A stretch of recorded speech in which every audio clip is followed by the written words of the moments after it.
for today's video. Yan na po ko dito sa Henry Blowline Park. Ang Henry Blowline Park ay doon siya ka-train. Ano nasa kita mo sa likod, ano siya kitabog capsule train. Tapos ang ikadwa na train ay beach train. Ano dito siya mag-agis sa ubos. So, tungod kay holiday diri karon, ang kana siya lisod yung nasakyan karon kay mostly ang mga tao naka-reserve na. So kung mapalit kang ticket, di na pwede. Full pack na ang schedule.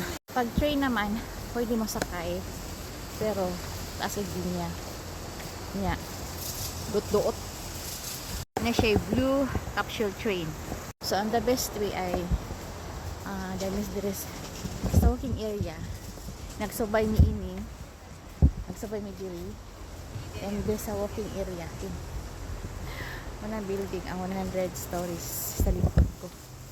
So pilion na mo nga mag-walking, diba ang ganda ng Korea, aside sa tourist spot, tapos ang kilid-kilid yung himuan og walking area, and sa baba ito view sa ubos dagat. Low line pa.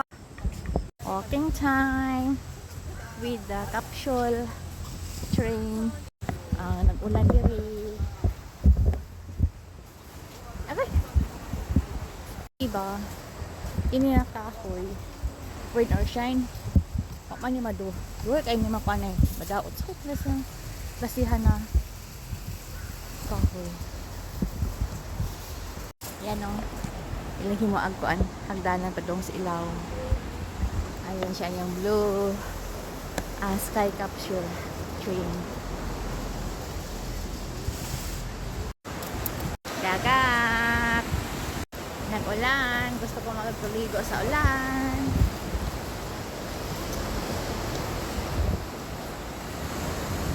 Yan, diba? Rain or shine siya, di ba baba? Di malata.